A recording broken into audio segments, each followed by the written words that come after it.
Hello and welcome to the War Room Part 4. This is Gaku, and I'll probably be splitting this video into two halves.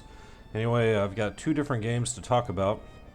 One that's been going for quite some time using the zombie mod, Apocalypse 1836, and another one that's about to start tomorrow. So I'll start with the zombie mod first. So in this game I started as Bali, expanded through Indonesia, became Malaysia, which for some reason is called Malaya here, and now I'm one of a few superpowers in the world, number one being Scandinavia. Scandinavia is by far the most powerful single nation in the world. They won the colonization game, they got all of the additional population in Africa, and they've got a massive army. But don't be fooled, because other nations are not too far behind. So let's take a look at Australia. See, Australia's got a very high military score for some reason, but they do not have very many units. So even though Australia is ranked second and has a higher military score than I do, they're really not a threat at all. On the other hand, let's see here, Iberia, which is ranked fourth in military power, has a massive military and can do some damage. So Iberia has almost as many units as Scandinavia does. Iberia has 50 to 56 in Scandinavia, and as you can see I have 42. So what are my immediate goals? Well, without giving too much away, we'll go into a bit of history. So France and Scandinavia just lost a devastating war against the United States. They could have won if they had held out long enough, but war exhaustion was wreaking havoc on the home front, so they had to peace out, and in doing so they lost a ton of prestige. I, like an idiot, also lost a bunch of prestige because I forgot that if you go any small amount in debt, even though you can crawl your way out of debt, you can sometimes go bankrupt if you take on a large amount of debt at once. So I forgot, whoops, but anyway, I would have been first by now except for that. So for prestige, I'm back to square one. So, Scandinavia's army is kind of in shambles.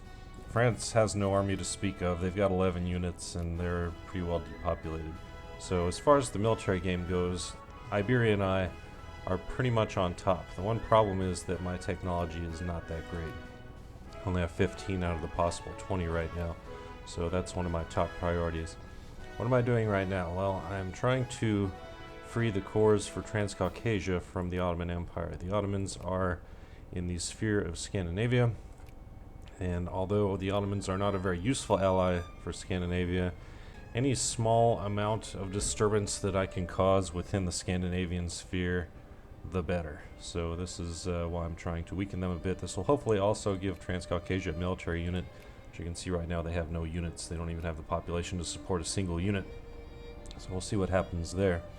Scandinavia does not have contiguous borders, and especially since losing the various satellite nations here in the Middle East, its borders have become even more regular than they were before. So what am I going to do next? Well, my first order of business is to finish ripping the Ottoman Empire apart. So Iberia, as an AI last game, was my ally and did decide to join this war.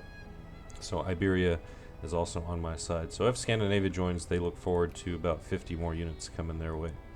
Scandinavia and Malaysia do share an extensive border, but this is all very depopulated, so even if they were to walk through and siege any of this area, it wouldn't really do them any good. Same for me going into this area. This is kind of no man's land. If they decide to walk through, I'd be happy to take them on, but I don't think they're going to do that. More likely they're going to continue building up their navy, and if they ever go to war with me, they're probably going to try and land units directly on my capital. And in the meantime, I'll be marching units this way up towards their capital, since now I've got my vassal Russia will of course join and allow me to march through. So after beating the Ottoman Empire, and I don't expect Scandinavia is going to join, but after beating the Ottoman Empire, what's going to happen next?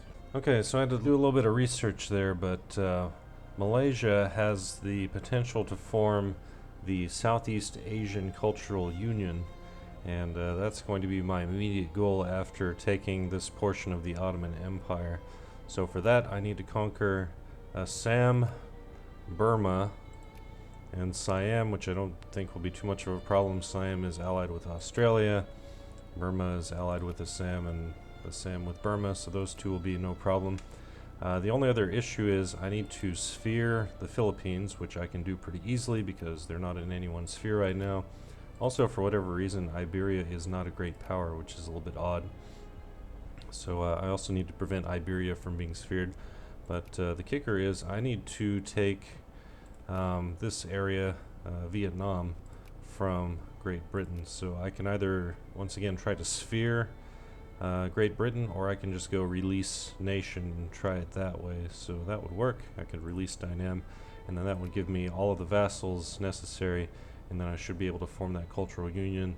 Then that will give me a whole lot more accepted pops, so that'd be great. As was mentioned in the game itself, Iberia is the wild card because they've got a massive military and they have the potential to rise through the ranks very quickly. They're number 4 in industry, they're number 4 in military, although realistically they should be number 2, and they could be a real contender against Scandinavia. So if they decide to go their own, they can put up a pretty reasonable fight either against myself or against Scandinavia. But if they decide to ally with either Scandinavia or myself, whoever they ally with is almost certain to win. Germany has a small military, France has a small military. They're not quite so important, but they could be a nuisance. As we saw here in the Americas, the defensive war is really the one that's going to be the easiest to win, because all you have to do is let the enemy die off by attrition and then you win by default. So anything that doesn't have a discrete war goal that can be easily attained is going to be an unwinnable war.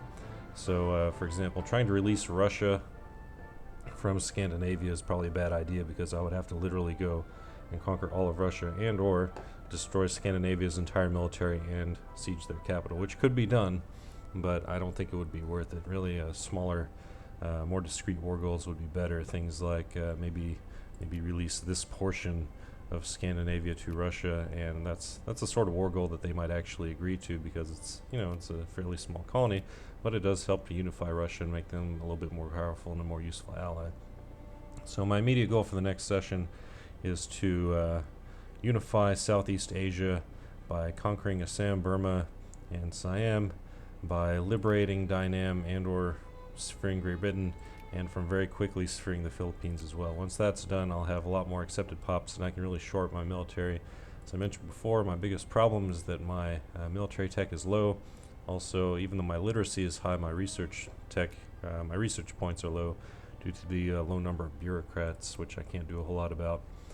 And I think that's about it. So we'll just have to see where Bart, who's playing Iberia, decides to go, and that'll decide what happens in this game. I was a stone's throw away from being number 1 in the game, but because of that bankruptcy, I dropped down, and I'm currently 3rd, working my way back up. Alright, on to the next game.